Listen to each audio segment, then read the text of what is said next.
समस्त आउटसोर्स कर्मी साथियों का स्वागत अभिनंदन आपके अपनी यूट्यूब चैनल एम के टीचिंग पॉइंट में। साथियों, जो विभिन्न खबरें आ चुकी हैं, जो विभिन्न आदेश जारी हो चुके हैं, उन सभी का विस्तृत निष्कर्ष लेकर के हम उपस्थित हो चुके हैं। आज की पहली बड़ी खबर है उत्तर प्रदेश आउटसोर्स सेवा निगम के क्रियान्वयन को लेकर के आखिरकार 20 करोड़ रुपए का जो बजट है वो आवंटित करने का जो प्रस्ताव है वो कैबिनेट ने पास कर दिया है।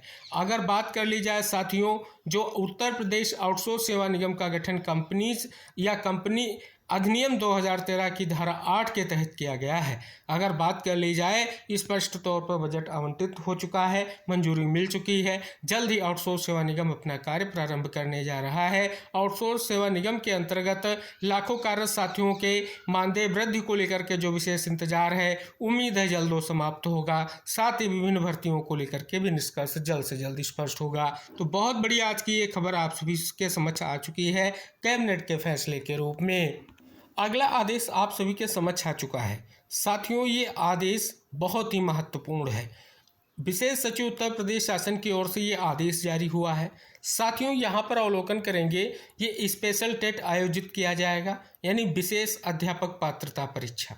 अगर बात कर ली जाए इसके आयोजन से जो स्पष्ट तौर पर कौन से आउटसोर्स कर्मी साथी हैं जिन्हें लाभ मिलने जा रहा है, तो आप सभी को इंगित करा दें, माननीय सुप्रीम कोर्ट के आदेश के बिहाफ पर वर्तमान में एक बहुत बड़ी प्रक्रिया गतिमान है, वो है विशेष शिक्षक भर्ती की। साथियों, यहाँ पर आप अवलोकन करेंगे तो 5352 पदों की जो भर्ती प्रक्रिया है, जो संविदा डेली वेजेज पर कार्यरत स्पेशल एजुकेटर हैं, उनको जो है स्पष्ट तौर पर स्पेशल टेट की परीक्षा में सम्मिलित होना होगा।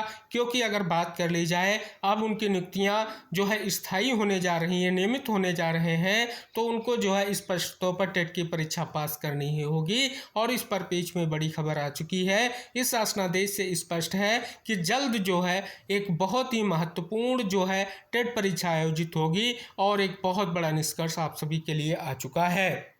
सुप्रीम कोर्ट के आदेश के बिहाफ पर प्रथम चरण में लगभग 400 प्लस जो भी स्पष्ट तौर पर कार्यरत जो है स्पेशल एजुकेटर थे, उनको जो है नियमित करने को लेकर के प्रक्रिया संपन्न हुई। उसके बाद विभिन्न आउटसोर्सिंग एजेंसियों के माध्यम से जो कार्यरत विशेष शिक्षक साथी थे, उनको जो है स्पष्ट तौर पर समायोजन को लेकर के निष्कर्ष आया लगभग 540 साथियों का। तो अभी भी भर्ती प्रक्रिया को लेकर के इंतजार रहेगा, लेकिन एक बहुत बड़ा निष्कर्ष उन साथियों के लिए आ चुका है जो स्पष्ट तौर पर स्पेशल परीक्षा उनके लिए जरूरी है। अगर उन्होंने स्पष्ट तौर पर टेट या सी टेट क्वालिफाई नहीं किया था, तो उनके लिए अब स्पेशल टेट आयोजित की जाएगी। बहुत बड़ी खबर साथियों आ चुकी है कि 100 करोड़ से अधिक लोग सामाजिक सुरक्षा के दायरे में। जैसा कि आप यहां पर अवलोकन करेंगे, बहुत बड़ी खबर यहां पर आ चुकी है केंद्रीय श्रम एवं रोजगार मंत्रालय से, और मंत्री जी की ओर से बहुत बड़ा जो है कहीं ना कहीं वक्तव्य साझा किया गया है। अगली खबर की तरफ बढ़ेंगे और बहुत बड़ी खबर आ चुकी है कैशलेस इलाज के लिए शिक्षकों के 100% पंजीयन पर जोर है।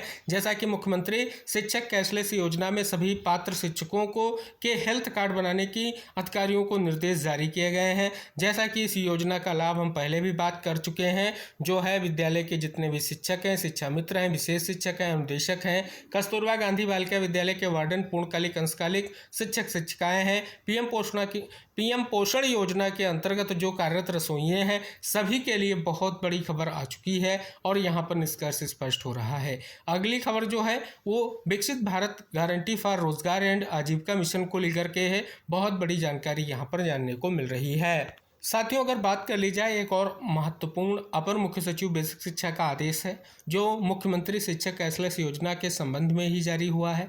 अभी हमने आपको इंगित कराया है कि किसे लाभ मिलेगा, पूरी जानकारी यहाँ पर जो है साझा की गई है। आप यहाँ पर अवलोकन करेंगे, लगातार इस पर पेज में शासनादेश जो है जारी हो रहे हैं। अगली खबर की तरफ मूव करेंगे, उत्तराखंड की खबर है। और साथियों, यहाँ पर एक देख सकते हैं महत्वपूर्ण आदेश है जो प्राइवेट आउटसोर्सिंग एजेंसी द्वारा सरकारी विभागों में प्रायोजित कार्मिकों के शोषण के संबंध में देख सकते हैं विशेष आदेश है और निष्कर्ष आप यहाँ पर जान रहे हैं। अगली खबर की पहले से आयुष्मान कार्ड धारक शिक्षकों को नहीं मिलेगा दोहरा लाभ। उत्तर प्रदेश बेसिक शिक्षा के विभाग के अंतर्गत जितने भी कार्य शिक्षक, शिक्षा मित्र, अनुदेशक हैं, राज्य सरकार द्वारा शुरू की जा रही कैशलेस चिकित्सा सुविधा को लेकर के एक बड़ा स्पष्टीकरण सामने आया है। यदि आपका आयुष्मान कार्ड पहले से बना हुआ है तो विभाग के चक्कर काटने की कोई आवश्यकता नहीं है, क्योंकि ना तो पुराने कार्ड निरस्त किए जाएंगे और ना ही आपको इस नई योजना में दोबारा शामिल किया जाएगा। ये भी निष्कर्ष यहाँ पर जो है जनपद बिजनौर से स्पष्ट तौर पर आ चुका है और निष्कर्ष हमने आपके लिए साझा किया है। आज की अगली बड़ी खबर है कि सरकारी और निजी नौकरी के लिए अब अलग अलग पोर्टल पर पंजीकरण,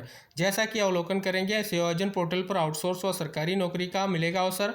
राजधानी समेत प्रदेश में 65 लाख पंजीकृत बेरोजगारों को मिलेगा लाभ, जैसा कि आप यहां पर अवलोकन करेंगे। बहुत बड़ी जानकारी आप सभी के समक्ष आ चुकी है। कुछ आदेश हिमाचल प्रदेश से आप सभी के समक्ष आ चुके हैं और निष्कर्ष यहाँ पर जानेंगे, जैसा कि आउटसोर्सिंग सर्विसेज को लेकर के निष्कर्ष यहाँ पर आदेश के माध्यम से स्पष्ट हो रहा है। दूसरे आदेश में भी आप देखेंगे एक विशेष निष्कर्ष आपको आदेश के माध्यम से जो है जानने को मिल रहा है। एक और आदेश आप यहाँ पर जो है आउटसोर्स बेसिस को लेकर के जानने को आप यहाँ पर पा रहे हैं। अब यहाँ पर बहुत बड़ी खबर आ चुकी है। सरकारी विभागों में अस्थायी व जरूरत के हिसाब से भर्ती होगी, जैसा कि हिमाचल प्रदेश से बड़ी खबर आ चुकी है। शिक्षा विभाग में आउटसोर्स भर्ती पर रोक, वित्त विभाग की मंजूरी जरूरी है, जैसा कि आप यहाँ पर अवलोकन करेंगे। बहुत बड़ी खबर हिमाचल प्रदेश से आई है। आउटसोर्स भर्ती पर सरकार का बड़ा फैसला, हिमाचल प्रदेश की बड़ी अपडेट यहाँ पर साझा की गई है। साथियों, एक बहुत बड़ी खबर आप सभी के समक्ष यहाँ पर आ चुकी है। जैसा कि अपर मुख्य सचिव ऊर्जा की अध्यक्षता में 24/7/2026 को आयोजित होने वाली समीक्षा बैठक के कुछ बिंदु हैं, जिसमें संविदा कर्मियों के नियमितीकरण के लिए परीक्षा के कार्यक्रम का भी निष्कर्ष यहाँ पर जो है साझा किया गया है। निष्कर्ष आप जान रहे हैं। जैसा कि यहाँ पर अवलोकन करेंगे, बहुत बड़ा अपडेट यहाँ पर आउटसोर्स कर्मी साथियों के लिए निष्कर्ष के तौर पर स्पष्ट हो रहा है, जो आप यहाँ पर जानेंगे। स्पष्ट तौर पर निष्कर्ष जानने को मिल रहा है। साथियों, कुछ और आदेश आप यहाँ पर जानेंगे, जो कुछ महत्वपूर्ण आदेशों के कंप्लायंस को लेकर के यहाँ पर आदेश जारी किए गए हैं और उनका निष्कर्ष यहाँ पर जो है साझा किया गया है, जो आउटसोर्स कर्मी साथियों के लिए महत्वपूर्ण है। साथियों, एक और आदेश आप सभी के समक्ष है। पंचायती राज उत्तर प्रदेश निदेशक का जो है पंचायत सहायक अकाउंटेंट कम डाटा एंट्री ऑपरेटर के संबंध में है। अवलोकन करने पर एक बहुत बड़ा निष्कर्ष आ चुका है कि पंचायत सहायक अकाउंटेंट कम डाटा एंट्री ऑपरेटर का मानदेय 6,000 से 9,000 किए जाने के प्रस्ताव की यहाँ पर जो है बात की गई है। तो जैसा कि साथियों KYC के फेर में जो है फंस चुके हैं कैशलेस चिकित्सा कार्ड, निष्कर्ष यहाँ पर जानने को मिल रहा है। साथियों, उत्तराखंड से एक और आदेश है। महिला कल्याण विभाग के अंतर्गत उपनल के माध्यम से आउटसोर्स द्वारा कार्योजित कार्मिकों के संबंधित पद के न्यूनतम वेतन भुगतान के संबंध में ये आदेश जारी किया गया है। और आप अवलोकन करेंगे, पंचायत सहायकों के मानदेय वृद्धि संबंधी मांग पर विचार किए जाने को लेकर के विशेष पत्र प्रेषित किया गया है। एक और आदेश, बाह्य स्रोत कार्मिकों हेतु अटेंडेंस व्यवस्था लागू किए जाने के बाबत एक और महत्वपूर्ण आदेश यहाँ पर जो है मध्य प्रदेश से जारी हो चुका है। उत्तराखंड से अगली बड़ी खबर, वेतन वृद्धि नियमितीकरण की मांग को लेकर के एक बहुत बड़ा निष्कर्ष जानने को मिल रहा है। पर्यावरण मित्रों का मानदेय 800 रुपये प्रतिदिन करने की जो है मांग की गई है। अतिथि शिक्षकों के लिए नहीं बन पाई नीति, इस परिप्रेक्ष्य में बहुत बड़ा निष्कर्ष साझा किया गया है। संविदा डाटा एंट्री ऑपरेटरों की याचिका निस्तारित की गई है। बहुत बड़ा निष्कर्ष आ चुका है। उत्तराखंड उच्च न्यायालय ने संविदा पर कार्य डाटा एंट्री ऑपरेटरों की समान कार्य समान वेतन से जुड़ी 13 याचिकाओं को निस्तारित कर दिया है। अदालत ने याचिकाकर्ताओं को अपनी शिकायत के संबंध में व्यक्तिगत रूप से प्रत्यावेदन दाखिल करने की अनुमति प्रदान की है। अब एक ही पोर्टल पर नौकरी का मौका कंपनियों और छात्र सीधे जुड़ेंगे। बहुत बड़ी जानकारी आ चुकी है, जैसा कि यहाँ पर आप निष्कर्ष जान रहे हैं। 10 साल बाद बढ़ा भर्ती वर्दी भत्ता, नर्सों में फिर भी नाराजगी, जैसा कि अवलोकन करेंगे। बहुत बड़ा निष्कर्ष आ चुका है। शासनादेश के अनुसार वर्दी भत्ता 2500 रुपये से बढ़ाकर 4500 रुपये कर दिया गया है। तो प्रदेश के 12 लाख कर्मचारियों और पेंशनरों के लिए कैशलेस बीमा योजना अभी अधर में, बहुत बड़ा निष्कर्ष यहाँ पर साझा किया गया है। हरियाणा सरकार ने जॉब सिक्योरिटी का दायरा बढ़ाया। स्कूल शिक्षा विभाग के computer faculty, computer lab assistant. और एक और अपडेट, जैसा कि आप कैशलेस चिकित्सा से रिलेटेड जानेंगे, बहुत बड़ा निष्कर्ष यहाँ पर जानने को मिल रहा है, जो एक महत्वपूर्ण निष्कर्ष आप यहाँ पर जान रहे हैं। स्पेशली बेसिक शिक्षा विभाग तथा भारतीय स्टेट बैंक के मध्य निष्पादित समझौता ज्ञापन के अंतर्गत बचत खाता को जो है CSP में परिवर्तित करने के संबंध में प्रार्थना पत्र स्पष्ट किया गया है। तो ये थी विविध खबरें और उनका निष्कर्ष। निवेदन है कि वीडियो को शेयर जरूर करें और चैनल को सब्सक्राइब करें। अगली महत्वपूर्ण खबरों के साथ किसी भी प्रदेश की महत्वपूर्ण खबरें होंगी, कोई भी आदेश होगा, आपको वीडियो के माध्यम से विस्तृत निष्कर्ष साझा किया जाएगा। तो अगली महत्वपूर्ण खबरों के साथ फिर उपस्थित होंगे अगले वीडियो में। तब तक के लिए इस वीडियो को अंत तक देखने के लिए सभी साथियों का बहुत बहुत धन्यवाद।